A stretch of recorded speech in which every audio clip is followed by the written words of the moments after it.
how I usually was.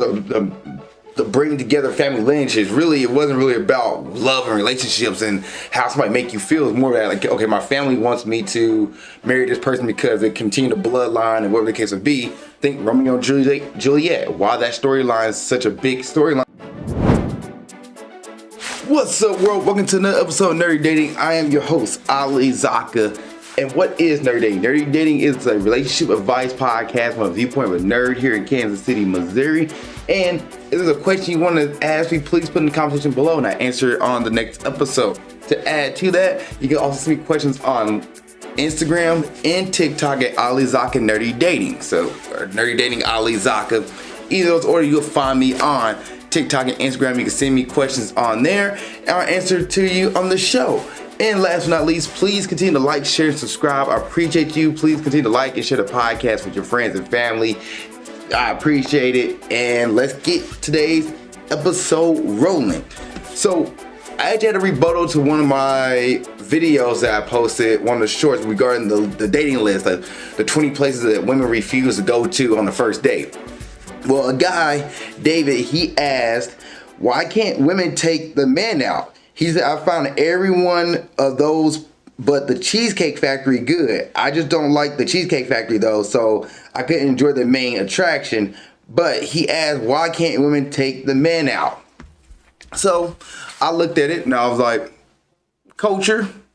That's what it comes down to, why women don't take men out or why women don't ask men out on the first date. It's culture, tradition. And I was like, you know what? I'm not gonna just take my viewpoint of it. I'm gonna go and research, which I've been researching all the time. Like I read books about dating, about not coaching, but dating and relationships and how to approach people and how to talk to people and just how to win friends. And I can't think of the rest of the title, but just influence people, I think is the name of the book.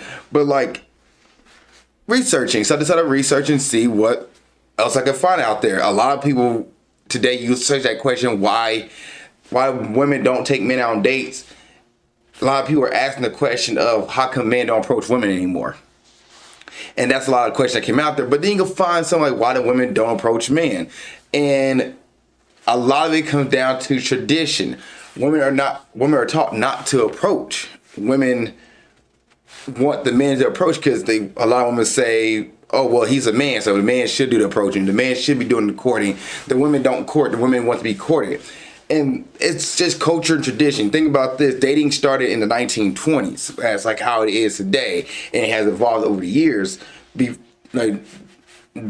that, for the 1920s, 1900s, before that was more like arranged marriages, arranged meetings, or people got married because of land and property and whatnot. And that's how it usually was.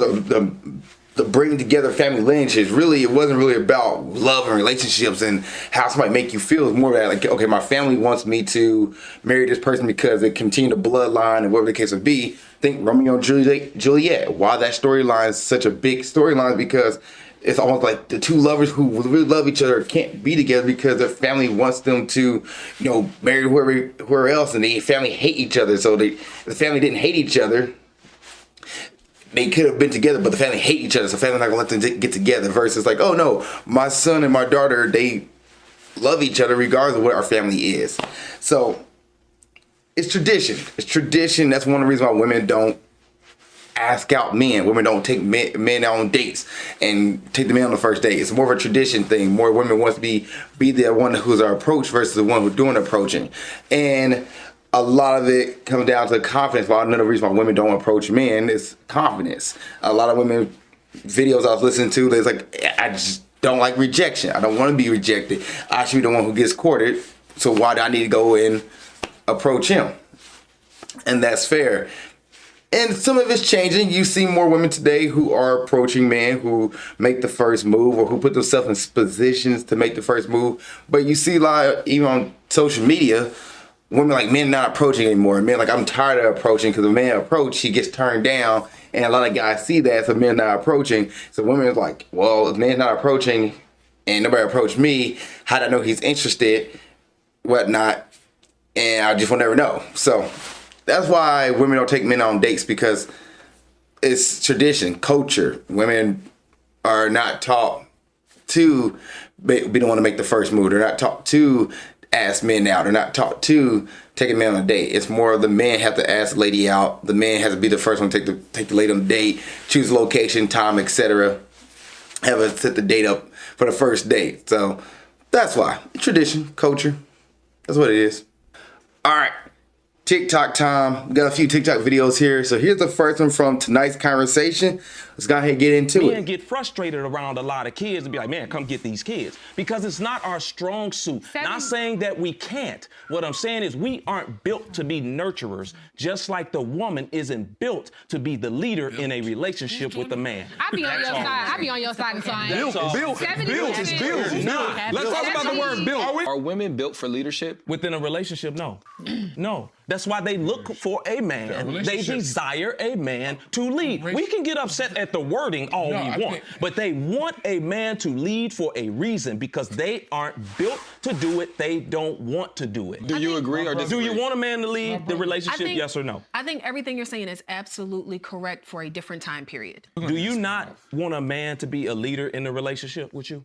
Yes, but okay, when we talk about leaders, leaders is not strictly financial. Leaders means that you can take on everything that's going on in the house and delegate, okay? It means that you can take, but you're saying it as though, it's not because women, when we say we want this soft lifestyle, right? It's not always pertaining to financial means, meaning I can just lay in the house and not do nothing. Sometimes I want the soft lifestyle, meaning I ain't gotta worry about punishing Johnny because he got in trouble at school.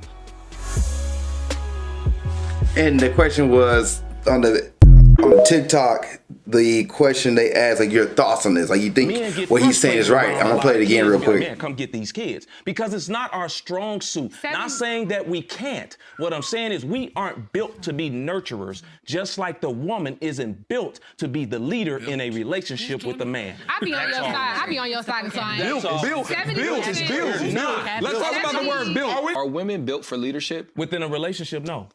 No. That's why they look for a man. They desire a man to lead. We can get upset at the wording all we want, but they want a man to lead for a reason because they aren't built to do it. They don't want to do it. Do you agree or disagree? Do you want a man to lead the relationship, yes or no? I think everything you're saying is absolutely correct for a different time period. Do you not want a man to be a leader in the relationship with you? Yes, but okay, when we talk about leaders, leaders is not strictly financial. Leaders means that you can take on everything that's going on in the house and delegate, okay? It means that you can take, but you're saying it as though, it's not because women, when we say we want this soft lifestyle, right? It's not always pertaining to financial means, meaning I can just lay in the house and not do nothing. Sometimes I want the soft lifestyle, meaning I ain't gotta worry about punishing Johnny because he got in trouble at school. Yeah, I just want to repeat that one because that conversation there is it's a big conversation because a lot of stuff in there that got brought up. So he started off saying men are not built to be nurturers. Men are not supposed to be the nurturer. That would be the one that's not their role per se. They're more built to be a leader. And I do agree with what she says. Like, that mentality is for a past generation when the 1930s and 40s and 50s and 60s where the woman was supposed to be in the house the whole time. They didn't have the opportunity to go get a job. They didn't have the opportunity to make their own money and provide for themselves.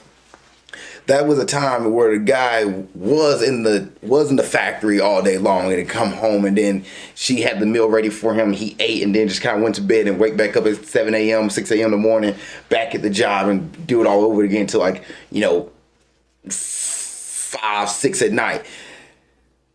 That time has changed. Men can be a nurturer. You learn how to be a nurturer. You read how to be a nurturer. You read how to be a better parent, how to be better than the previous generation so your kids have a better chance to live in a better time frame, a better time, and have a better opportunity that you didn't have growing up. You want your kids to do that. As far as being a leader looks different in each role, in each relationship. A leader could be, like she said, somebody who delegates is a leader, not somebody who just brings in money financially. Because you bring in money financially doesn't make you the leader of the household. Yes, on paper it says, well, this person has more money. It's meaning this person is the one who's taking care of everything. Could be, but then how your relationship works, that's how it works for you guys, not what somebody else's relationship is. Maybe the breadwinner is not the one who's saying like, okay, you know what, I brought the bread in, but hey, I'm gonna take care of the dishes tonight. When we tag team chores, maybe one person take care of the chore, the other person take care of this chore the next night. I got dishes, you got the bathroom. I got the living room, you got the kitchen. Like, there's different things you guys can do. I cook on Wednesdays, you cook on Thursdays. Rotate the responsibilities of a relationship and make sure the house is running and make sure it's going good. It's not just falling on a woman to be the one at home and doing everything. Like, it shouldn't just fall on the man to be the one bringing the bread and doing everything. Like, it can rotate, it can change off. Whatever works for your relationship, what works for you guys. So his mindset is definitely one of a traditional, old school mindset that he need to get a wake up call, because that's not the case in the 21st century. That's not the case anymore. It's no longer that situation. It has changed. Times have changed. People have more opportunities. It's not like it is in the 60s, 40s, and 50s. Times are different in the 19. Wow, the 20s. That's good Lord. It's almost 100. That was 100 years ago, 1920. Let that sink in.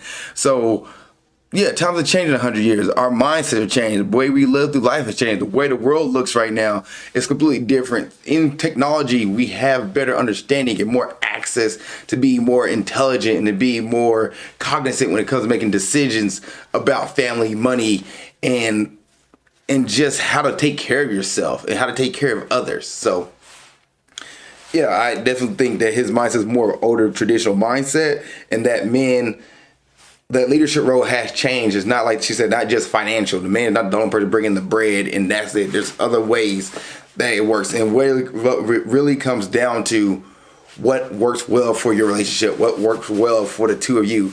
If y'all relationship doesn't gel and doesn't work together, then y'all need to come up with a better strategy, or y'all just have to fit for each other. All right, next video here is from tonight's conversation as well. And let's see what this one's about. Females are looked at as if they dating multiple people at the same time. Do you find something wrong with that? Because I preach that. Oh, well. Ho for it. That's the problem, though. We don't want to be seen like we don't want. First of all, every time dating multiple men don't mean you gotta fuck all of them. We're dating, right? We're getting to know each other. So you might see me out with Paul. You might see me out with Patrick. Mind your goddamn business. That also leads into one of the main problems with us trying to jump right into monogamy with somebody. Okay, we meet somebody, we paint this picture and make this story of what we want of them, what it could be, what it possibly can be, and now you focus solely on that person, making sure they text you in the morning, making sure you're texting them on your lunch breaks and whatnot. When in reality, that might not really be the one for you, so you didn't put all your on a back burner for that's probably gonna play in your face for 3 months. I say you date them all until the best one, may the best one win. This Hunger Games.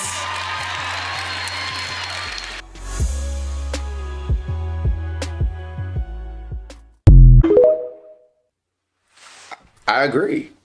I 100% agree with them. I 1000% agree with them. Matter of fact, like, you don't have to sleep with everybody you're talking to, especially if you're single. You don't have to sleep with everybody to figure out if they're the right match for you or they work for you. No. Talk to who you want to. If there's nobody put a label on it, you guys not exclusive, you guys are not in a relationship, and you're on your talking phase, talk around, keep swiping, keep dating, because you don't know who he can be. This person you're talking to now, yeah, they might be good this first month, but you don't know what month second looks like. Heck, they might not even be into you month second. Like, keep talking, keep your options open, because then it keeps your mind, it doesn't let you emotionally fantasize about what the future could be with this person that you just met for 2 weeks. It don't let you emotionally fantasize about that person. You can be like, okay, take a realistic approach. All right, this date was cool. Second date was cool. Third date was cool. All right, well, I have another date with so-and-so next week. This date was okay. This date with Johnny around the block was cool. The date with Tyrone was all right. Okay, the date with David here is going good. It's our fourth date. We're getting to know each other. Is he going to make the move? He's going to say something yet? No. All right, he's taking his time. I'm going to take my time. Like, keep your options open. Keep swiping as well, because you don't want to emotionally fantasize about something you think, oh man, we're going great, and then all of a sudden you ask a question, what are we? What are we going to be? Are we, boyfriend, girlfriend? Are we in a relationship? Or are we exclusive? And they're like, nah. Then you're like, okay, well, I guess I made the wrong decision. Which you didn't make the wrong decision at the time. You just thought that it was going one way and the person thought it was going another way. So, yeah, I would say I agree with them. You can keep your options open. You're not they call it 304 for, dating multiple men. So because you're dating multiple men doesn't mean you're sleeping with them.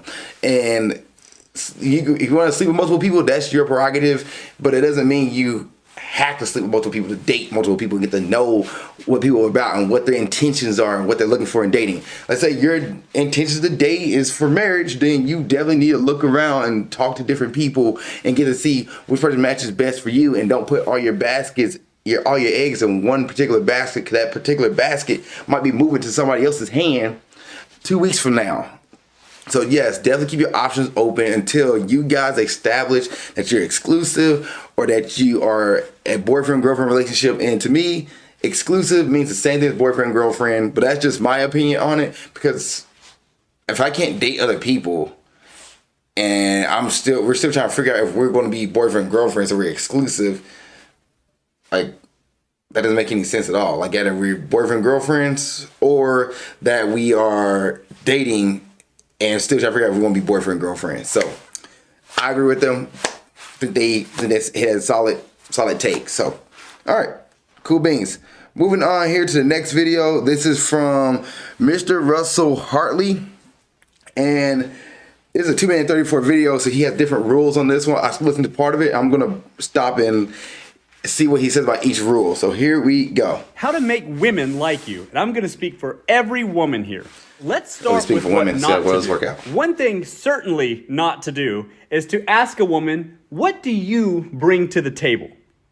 If a woman's value to you isn't obvious immediately, then maybe you shouldn't date women. The next one is all about... Okay, yeah. What do you bring to the table? Like, that's not a good question to ask anybody. Like, matter of fact, I don't even think like I ever asked. I said it just to be like facetious with somebody one day, not like in a date or just a conversation with friends. I was like, what do we bring to the table? What does God bring to the table? What do women bring to the table? Like, we had a discussion about it, about like, dating and what the purpose of dating is and stuff like that, and what does people bring to the table, and like, why are we dating? And I mentioned how, relationships are a want nowadays. They're not a necessity anymore. We don't need people like to build the farm and to raise 10 kids and make sure the generation is all good and ready to go. Like, we don't need kids to be the ones working with us to make sure the barn, the cows are milked, all this stuff. Like, we ain't doing all that nowadays. Like, so I was like, if we're not with a partner to raise a family, to like help build the farm and grow livestock, then why do we need a family? Like, if a guy and a girl, a guy and a lady can go adopt kids. So we can go adopt kids on our own. We can go get jobs on our own. We can, live comfortably for our own. Like, why do we need that partner? So that was a conversation we had, and that broke into a whole giant conversation one day, and it was a really good conversation. But yeah, as a lady, directly herself, like, what do you bring to the table? Come on now. Why are you dating somebody you don't know, like, why they bring to the table? They should let you know what their goals and intentions are. And you should see what their actions are. And you can ask about what their goals and dreams and ambitions are. That's what you can ask. But, like, what are you bringing to the table? If you don't know what your partner is bringing to the table, and it's date 5.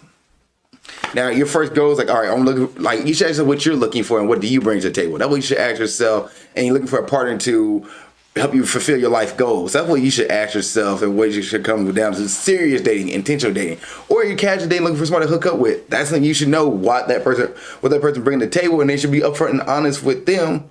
What are you looking for? All right, let's keep it going.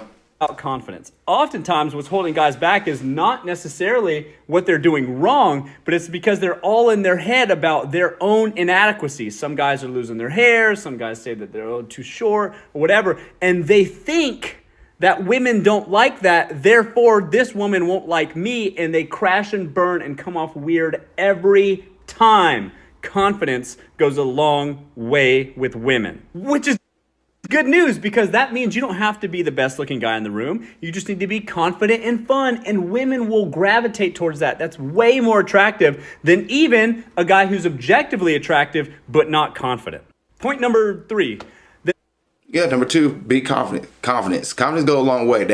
That would carry you so far. Remember that guy in the video who was 5'6", I believe? Dude was confident, and he knew about himself. He knew what he was into. He knew what he was about. He knew how he brought it. Like I said, like if he stepped into the room, you know of his presence. So yes, be confident in who you are and be confident in yourself, regardless of how you feel like you look or your body, something like that. You walk with a certain air about yourself and not being condescending. You're solid. All right, here's point number 3. Next is to put an effort into your appearance. Now, I'm not saying that you need to wear a suit or whatever. All I am saying is that you need to present yourself well. Some of you guys are walking around with Top Dog t-shirts and fucking cargo shorts like you were in high school, walking around thinking that's still gonna work for you as an adult 35, 40-year-old man. It doesn't. It doesn't work. Dress better. Don't rely on a woman's income to improve you. The dressing one is always interesting to me because people are like, oh, you gotta dress a certain way, you gotta dress better, you gotta dress this. Like, I guess it depends on who you're trying to date, who you trying to attract. Think about this: your clothes act as a billboard for you. They're advertisement for you. If you wear sweats, if you wear athletic gear all the time, somebody probably think you're somebody who works out or you like wearing athleisure wear. So the person might try to talk to you might be somebody who also wear athleisure wear, somebody who's into fitness, because that's kind of style of clothes you wear. It's your brand, whether you recognize it or not. I'm wearing a Chiefs shirt. Somebody might look at me like, oh, this dude's probably a Chiefs fan, or he's at least into sports at least somewhat. So the whole Top Dog cargo shorts, that's the kind of dude style. He wears cargo shorts, and that's what he's into. He might find a girl who finds that, like, there's a foot for every seat. So, a butt for every seat, a foot for every person. Got that from Jared Freed. Been listening to him way too much. But anyway, that clothing style is definitely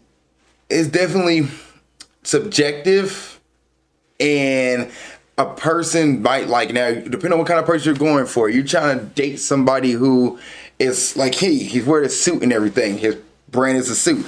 I don't know what he looks like out of a suit, but I feel like he might try to date a girl who wears who dresses up as well, who is elegant and who wears I think like gowns and like ballroom dresses. That's what sticks in my mind with somebody who wears a suit all the time, or like more business oriented, or maybe that's his job. That's what he wears to go to work, and he actually doesn't wear that on the weekends and stuff like that, or he only wears it for TikTok. I don't know him at all. But the certain type of woman he's dressing up, he's trying to attract a certain type of woman. Your style and brand is going to attract a certain kind of person because of the way they're like, oh, that's what he's into. That's what his style is like. I'm curious what he's about. Now, your smell, that matters. How you smell matters.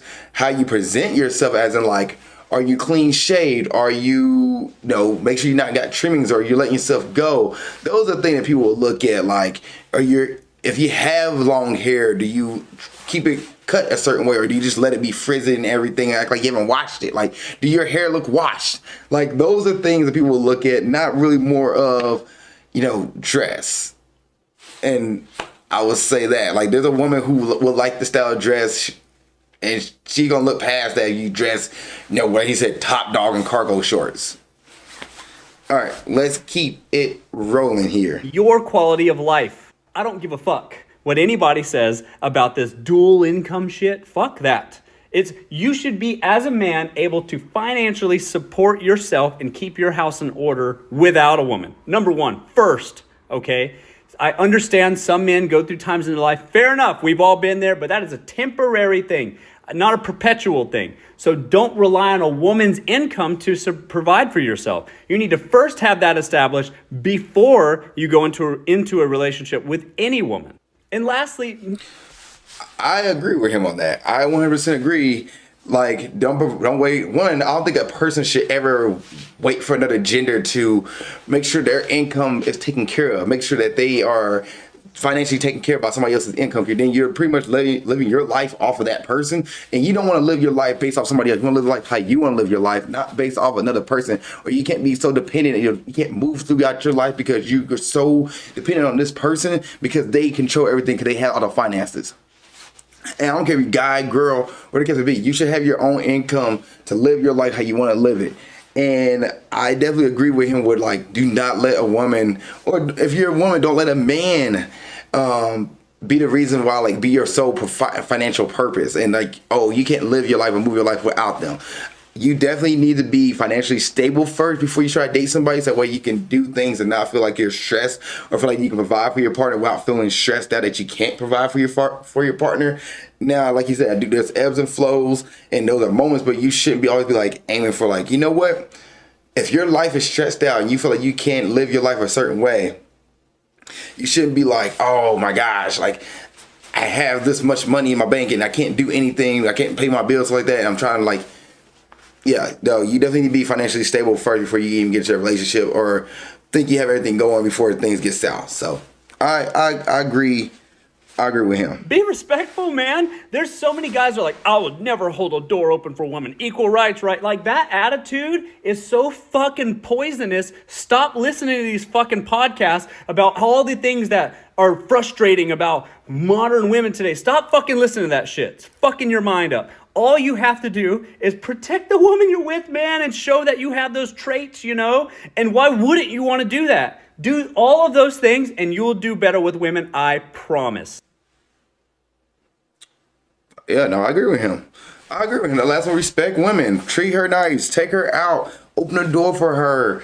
Help her out. Like, if you see her struggling, because there's some ladies who are like, no, I got this. Let me take it myself. But you see her struggling, hey, let me take this for you. I got you. Like, yeah, I 100% agree with him. Be respectful. Treat her how you want to treat, you know, how you want somebody to treat your kids or treat your mom or treat somebody. Like, treat your sister. As a man, you should treat your woman how you want somebody else to treat your family member, your significant other, if somebody that you love, by the way. If you hate them together, that's some, like your family members or your sisters, something like that. But think about this: how you want somebody to treat your daughter? If you have kids one day, how you want somebody to treat your kids? That's how you should treat your significant other. You should like be like, I want somebody to, you know, when my kids see me with my wife, I want my kids to treat their significant other the same way. I want them to lead by example. I'm going to open the door for my wife, for my girlfriend. I'm going to cook for her and have her take her feet off one day instead of her cooking. I'm going to, you know, make sure she goes in first. Make sure she hit the car door first. If it's snowing outside, we live together. Make sure her, you know, windshields are cleaned off and the driveway is clean. Like, there's so much you can do for your significant other that show that you respect and care for them, and just don't disrespect them. Don't disrespect ladies. Don't do it. Yeah, I agree with him. I agree with him a lot. Like, that one's spot on. Agreed. All right, next video here. This is from share7.stan.a. All right, let's see what this video is about. Do not tell your boyfriends everything. Don't tell your husbands everything. They shouldn't even know you watch my channel. You know, if you one of them type of girlfriends that tell your man everything, you are a pick-me-show. Your husband, your boyfriend should not know everything you do, everything you watch. They should know all of this, okay? Because guarantee you, they will use it against you later when they need to. So they should know all of this. Okay? Set yourself up to benefit, whether it's truth or not. That way you will always win. Right. And I know a lot of people are like, what? I have to lie? Yes, fool, you gotta lie. Just the same way a man will lie to you and you end up crying in a corner somewhere and can't get out the house for 3 weeks. Yes, please lie. Okay. But how do I get over my ex? Start lying. But how do I stop feeling guilty? Start lying. But how do I do A, B, C, and D? Start lying. Start lying to live your best life, just like those men who lie to you do, okay? Yeah. Do not tell your boyfriend. Yeah, nah. This is toxic. That is pure toxicity. why are you withholding things from your partner, from your significant other? Like, if you guys are dating and you guys are like in a relationship and you guys are committed and you guys want to build a future together, you guys want to keep growing, have a family, have lived and experienced the world together and live till you guys are old and in rocking chairs and die together like in the Notebook. Yes, I referenced the Notebook.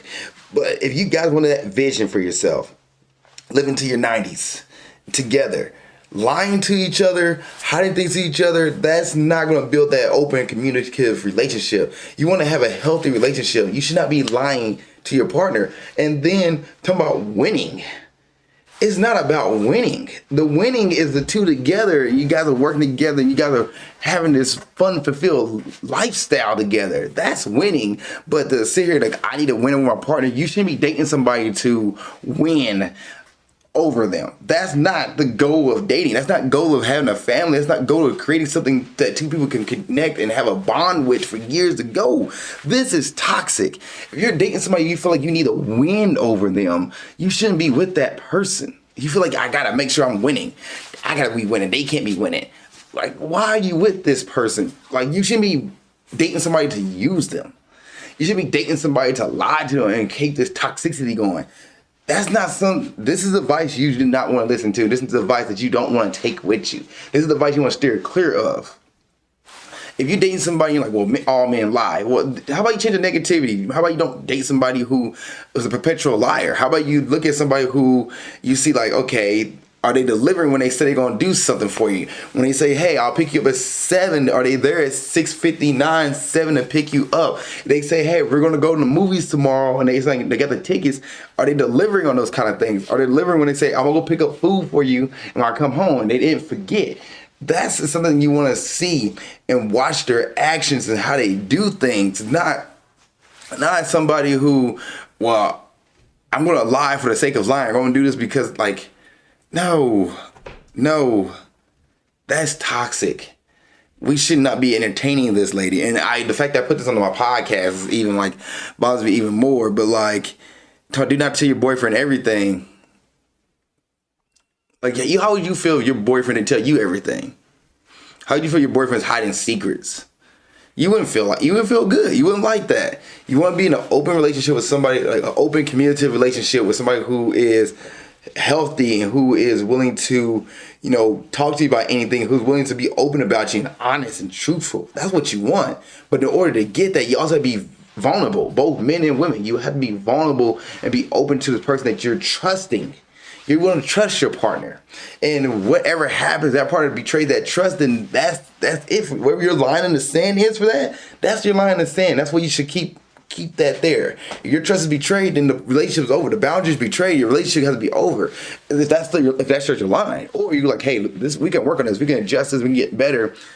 But you should be able to be in a relationship with somebody that you trust and feel vulnerable with, to open up with. Not somebody you have to hide and be, not just like feel like you can be yourself. That's toxic. You don't want a toxic relationship. So, nah, we don't approve her. We out. All right, Reddit time. I just did the most embarrassing thing on Hinge and had to unmatch her because of it. I'm 30 male. She was 28 female. She was really cute, but all her photos were just selfies and her prompts didn't tell me anything about her. There was one photo with a snake I used to start a conversation. She replied and I didn't know what to say. So after not replying, I thought I'll ask ChatGPT. The answer it gave was so good, I didn't realize I copied the freaking prompt. She called me out in a joking way and I felt so embarrassed I unmatched. The F is wrong with me. I am so ashamed. This is a new low for me. Hopefully she realized why I unmatched is because I messed up. I don't think you messed up. I don't think you messed up at all. The fact that you ran away is probably the messed up part. She called you out on it in a joking way. It means that she probably going to entertain you a little bit, because maybe that was something that most men, if they do use ChatGPT, probably don't put the prompt in there. The fact that she put the prompt got put in there and she's like, hey, you use that. And you're like, oh yeah, you know what? If you was open and honest, saying that like, my bad, Yeah, I couldn't figure out what to say, so I just, thought you ChatGPT to open up the door and kind of, be joking back with her. Like, your program was so good, look, I didn't know what to say, and I just figured out, need a little help on how to, just be open and honest about it. I think, and she was joking with you. If you would have joked back with her, I think you guys could have had a conversation that could have went on and off, and who knows what could have happened. But the fact that you got scared and felt embarrassed in a match, you missed out on an opportunity that could have been a good date. So you ran away from opportunity there, which you did what you're supposed to do. You got the opener. You opened her up. She replied back to you. She made a joke of it. You could have joked back like, yeah, you know what? I thought I had it. Yeah, but hey, ChatGPT was my friend. I thought it was my friend, but guess not. What did you think? Like, if you opened that conversation up and went back and forth with her, she would have probably went back and forth with you as well. I think you ran away, which caused you put yourself in a bad spot. You should have done that. You got her to talk. All right, here we go. Next one. Is unfulfilling sex a reason to end a 3-year relationship? I'm 25 female, have been with my boyfriend, 25 male, for 3 years now. We were long distance for the first year and lived together for 2 years now.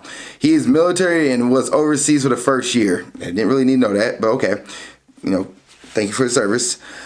He is so sweet and caring and understanding. Overall, just a great human being who I love a ton. The only issue is I feel our relationship is our sex life.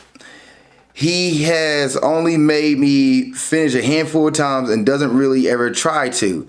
Sex doesn't really include any foreplay, and once he finishes, that's it. When we first moved in together, I tried so hard to spice things up. I bought lingerie, went down on each other often. He reciprocated and, they didn't reciprocate. She went down on him and hoping he'd reciprocate and initiate sex often. I'm pretty adventurous when it comes to sex, and I told him I would be down to try any fantasies he had or anything. None of that worked, and we had multiple discussions on how I wish sometimes he would put in a little more effort into me finishing. He always says, of course, and he started for being selfish in the moment, and then it still hasn't changed. It's gotten to the point for me, I don't initiate sex, and I feel down about our sex life overall. But I don't want to end a relationship over something that seems shallow. Any advice? Sex is not shallow. Sex is not a shallow thing, because what's going to happen, you're going to start resenting him, and then it's going to start boiling over into other things of your guys' relationship, to the point where it will be cracks. You'll get more frustrated. You'll get more upset with him. And you'll be like, how come you don't touch me? Somebody else might come along in your time of weakness and try to talk you into doing something with them. And you're like, oh my God, this dude's so sweet. And all of a sudden you find yourself cheating on your boyfriend. You're like, I didn't mean to. I didn't know it was going to happen. I just felt weak in a time. That's how that trap happens, because you're not getting fulfilled within your relationship. If sex is a big part of your circle, that's the big part of your relationship pot that you need to feel fulfilled, it's okay to break up with your boyfriend, especially if he's being selfish. If he's not willing to put in the effort to make sure that you're satisfied, to make sure that you're okay, make sure that you're happy, make sure that you're satisfied. If he's not putting that effort in, then you have to let him go. He's getting all the benefits, and you're not getting anything of it. I know it sucks. And I know you're like, he's good everywhere else, but this one piece, that one piece leads to a lot of things. It leads to cheating. It leads to families breaking up and relationships ending. Sex is a big deal. Don't tell somebody to tell you is what's the word you use? Shallow. It's not shallow. It's not. Because if sex was a shallow thing, people wouldn't break up over cheating. People wouldn't cheat if sex was something that didn't matter. It's a big deal for you, and it's something that you need to look at and say, hey, you told him. You gave him multiple times. You can say, you know what? And you can give them an ultimatum. You can let him know what's coming down the pipeline, saying, hey, I don't think I can continue doing this if I'm not getting fulfilled the way I need. I have needs that are not being met, and I need them to feel fulfilled. And come from that angle and say, I need this.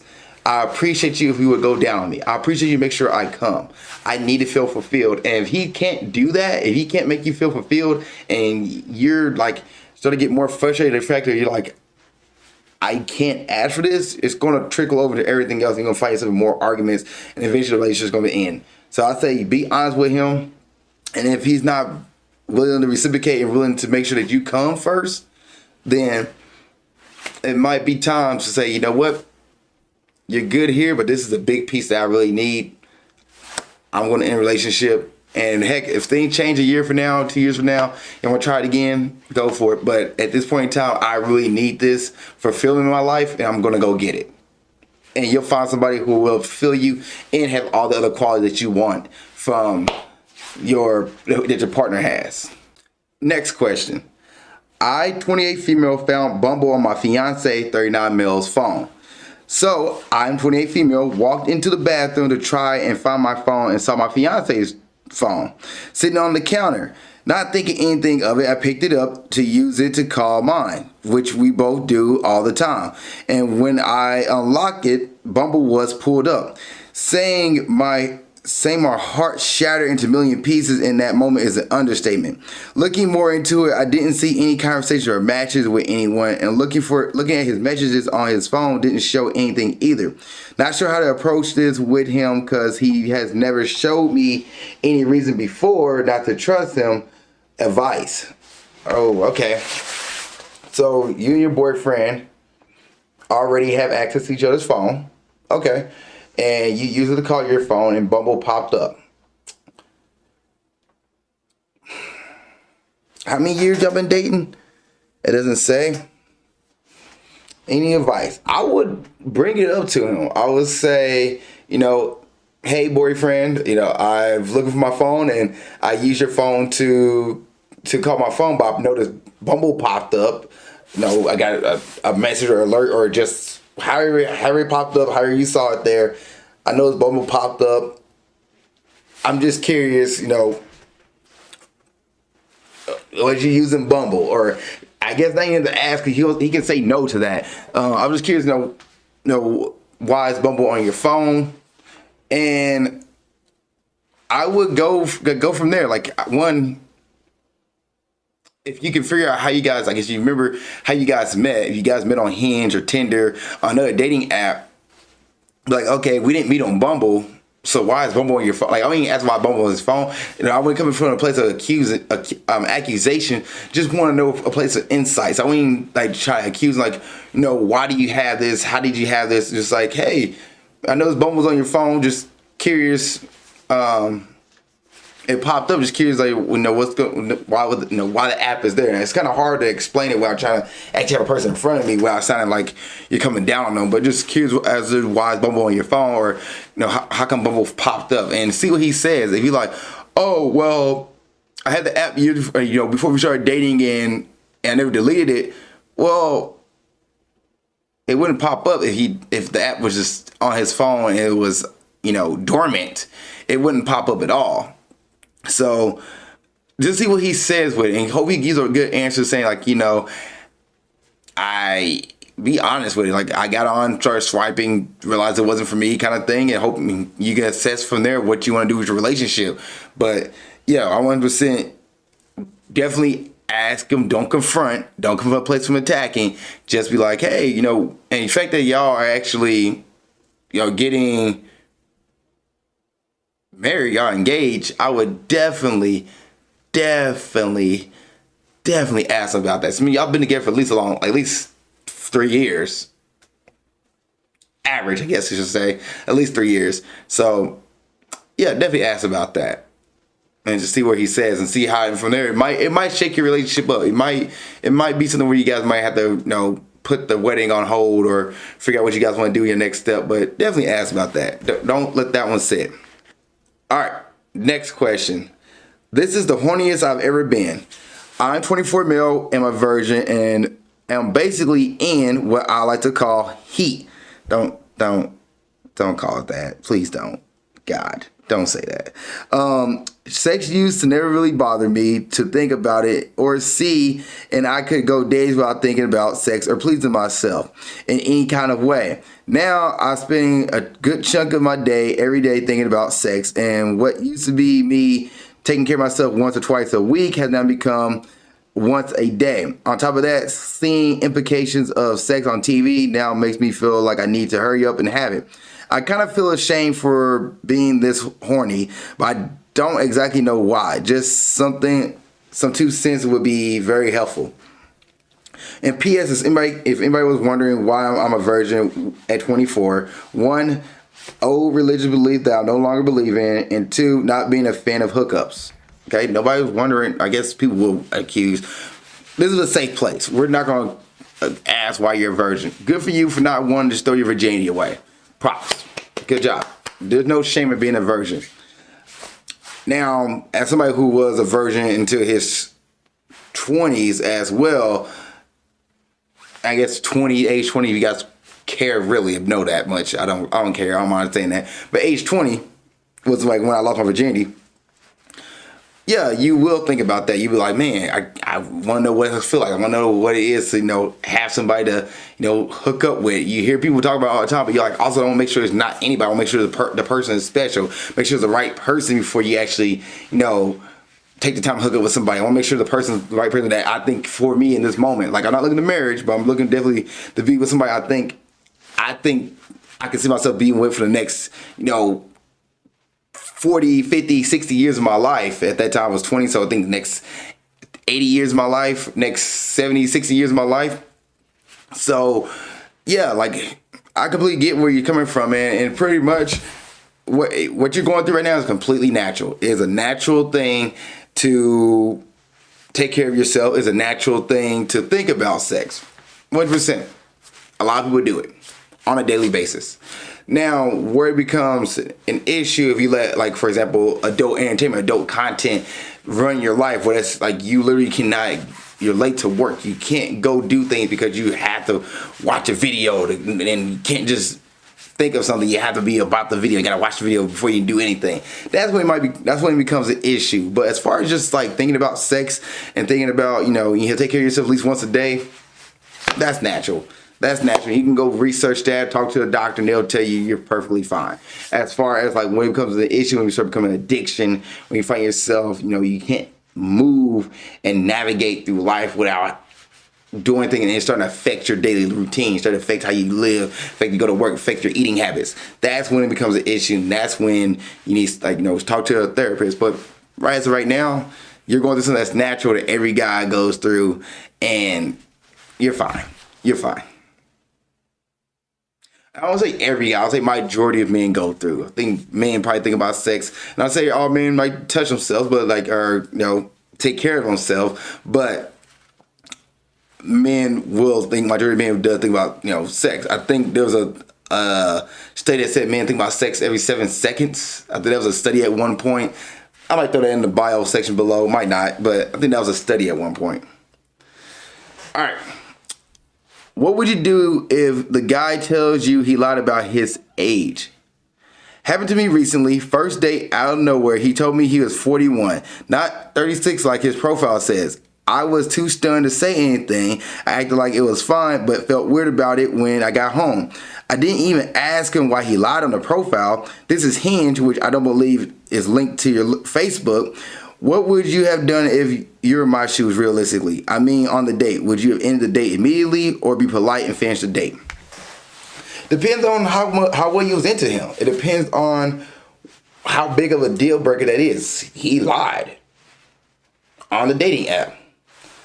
So if that a deal breaker that he lied, then okay, it ends this. I'm done. I'm offended. I don't want to be a part of it. Or you're like, hey, I'm having a good time. You lied. Don't like that. We'll finish the date, see how it goes. And then like, hey, I won't, thank you for a good night. We won't see each other again. Or you be like, red flag, I'll see him next time. So it really depends on how you feel. Like if I was in a situation where the lady lied on her dating app and said she's actually 30 and said she was 27, I would be like, okay, just curious as to why. I probably would ask why, like, why you put 30 on there? Like, you look good. Why you put 30? Well, this, and that. You get a reason behind it, and you're like, okay, you can assess and see that what's worth the lie. If not, you're like, all right, I'm out. So, yeah. I probably would finish the date, and then next time be like, hey, nice meeting you, but I would consider it as a red flag, possibly a deal breaker, depending on how well the date went, if we were to vibe on other conversations. All right, next question. Is my boyfriend cheating? So my boyfriend and I are in our early 20s, and we are dating and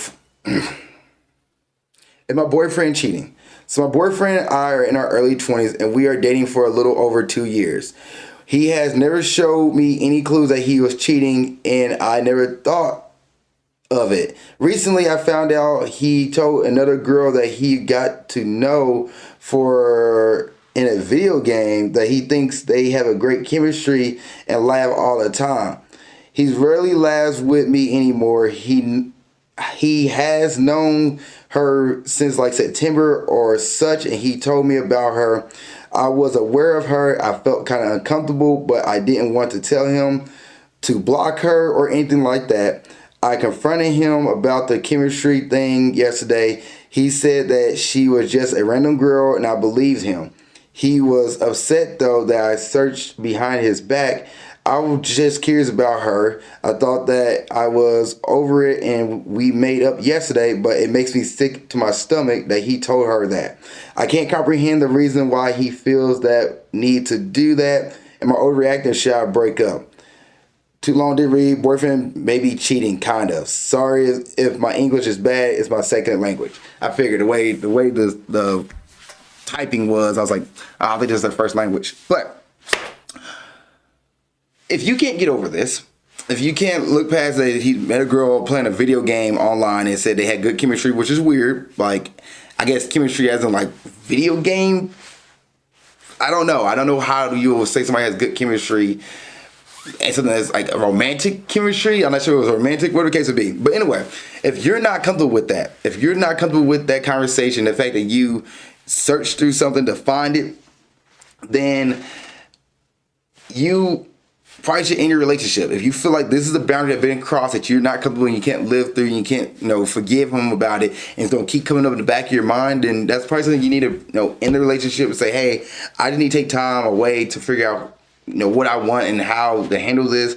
And if it, 4 months to a year go by, 6 months to a year go by, and you guys realize, okay, you know what, I can live with that and okay with that and try it again. That's up to you. But if you can't get through this and you think about breaking up right now, then that's something that you feel like was a boundary of yours that was crossed. You're not okay with that. You let him be known and he felt upset at that, then it's okay to be like, hey, you know what? I'm going to end this relationship and I'm going to move on because this dynamic doesn't work for me. I don't like the fact you're telling another lady that you have chemistry, that we don't have chemistry. Like, I just don't feel comfortable with that, and it just makes me feel some kind of way that I just can't see through. And I just need to take time for myself to go figure this out. I wish you the best. And you can do that. You can do that. Been dating a little over 2 years now, and never show you any clues, but he told another girl that on a video game that they have great chemistry and that he laughs all the time. Well, he's probably having fun playing a video game. But if you can't really see past that part of it, and that him telling another girl that they have good chemistry and that really bothers you and that sits in your stomach and you just can't get over that, then it's okay to end the relationship. And I would ask you, what other aspect of the relationship that this was that point, this is you consider cheating. If that's the case, it's time to end it. Last question, we'll call it a night. I'm 35 male, said we were breaking up because I couldn't take it anymore. She, 36 female, said, were we dating? Our relationship with her lasted 3 years. Our relationship with her lasted 3 years. He started off with our. He should say my relationship, or the relationship with her lasted 3 years. She has a husband and children, okay, and I'm single. All right. For 3 years, she told me that she loved me, that she wanted to be with me, but couldn't because of the kids. 3 years, I spent the holidays alone. 3 years, I couldn't hug and kiss her in public. 3 years, I couldn't even call her when I was home, or call her when he was home. I fell into depression. Finally, I decided I had enough and told her we were breaking up. She looked me in the eye, smiled and said, and asked, were we dating? It was like a low blow after all the words of love she had said to me. How can I handle the situation? Has she never loved me and lied to me? Has she never loved me and lied to me? Bro, you were the side piece. You was feeding her relationship that she wasn't getting from her husband. She was cheating on her husband, and you were being the side piece, and you've been it for 3 years. You believe that she's gonna leave her husband for you. And she told you she didn't want to leave because of the kids. So you felt like, oh, she's gonna give it up. She's gonna leave that. She's gonna come with me. You were the side piece. You have to accept that. Accept that what you was, and that you sat through this, and that you decided to be with a woman who had a husband and kids, and constantly think that she's gonna leave them for you. No, you should have continued to date. You should let her be. Say, I'm not being a part of that. I'm not gonna mess with somebody's marriage. That's not me. I'm not gonna be a part of it. But she loved me. No, she didn't love you. She was using you. She was getting the stuff from you that she didn't get from her husband. And guess what? You was the one that add that emotional connection. You was the one that add that emotional bond that she needed. She didn't get that from her husband. She wasn't getting it from her husband. That's why she went and gets for somebody else. And you provided that. And then she just let you strung you along. Like, oh, I'm gonna leave him. I'm gonna leave him. I'm gonna leave him. I'm gonna leave him. Like, okay, you gonna do it? I'm gonna do it. I can't do it. I have the kids. I can't break the family of the kids. Using the kids as an excuse of why you need to stay in it. Versus you should have went and said, you know what? I'm not really about this. The moment you found out she was married with kids, you should have been like, I'm out. I'm not about to do this. I'm not about to put myself through that. Good luck. I'm going off to my own business. But the fact that you decided to stay in it, and 3 years, you put yourself through all this, holidays along, becoming depressed, all these things, can't kiss her in public, can't be with her in public, you can't call when he's at home. You didn't think anything was wrong when you were sitting there through this? Like, what did you think was going to happen? Like, and she's going to string you along. Keep stringing you along. Keep stringing you along. She's going to just keep riding that all the way through. Yeah, man. You was the side piece. I'm glad you finally realized that. I'm glad you finally realized she wasn't going to leave her family for them. And going forward, my advice to you would be to not mess with anybody who has kids or who has a family, as in like a husband and a relationship. Matter of fact, I don't say not kids. Kids wasn't the way, that wasn't the right term, the right word, the phrase there. Because I think a kid thinking of family and a husband. Don't mess with anybody who has a relationship. Don't try to bring up somebody's relationship. This is where you went wrong. The moment you saw that she had a boyfriend, husband, the moment she said she was establishing a relationship, the moment you should like, hey, I better value myself. I'm not gonna let myself be a piece of somebody else. Hey, you can have that. I'm gonna get my whole piece over here. I'm not gonna be a side piece. I'm not the macaroni and mashed potato that comes with the chicken. I'm gonna get the chicken over here, my own meal. I'm not gonna be the side there. I'm gonna be the whole pizza. I don't want the package of cheddar that goes on top of it. I'm not the side dish. I'm the full course meal. And I deserve to be treated as such. So, 5-star, you have a 5-star meal, and you're not gonna be the side dish. You're not doing it. You're not the appetizer. Who am I? Nah, skip that. The bowl of rice that comes with everything. No. I'm not the side piece. I'm not the fries that come with the burger. I am the burger. I deserve to be eaten like one. So, yeah, no, going forward, this feeling right now, how you feel right now is how you want, like, hold on to that.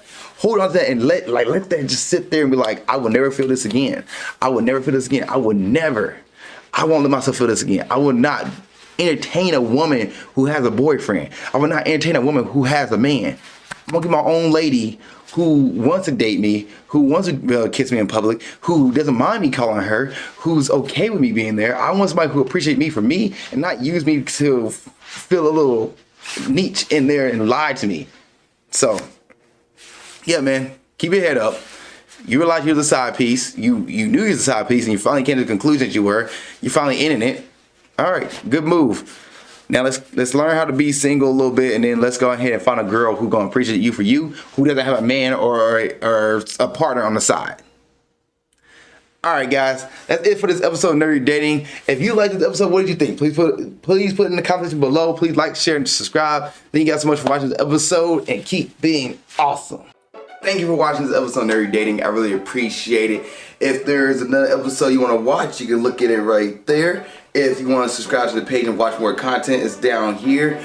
Also, you have a question about dating, you want to put it in the comment section, go ahead and do it. or you can send me your dating question to my email of alizakkanerdydating@gmail.com. That's alizakkanerdydating@gmail.com, and I will answer your question on the next episode of Nerdy Dating. Thank you so much for watching the show. I appreciate you, and keep being awesome.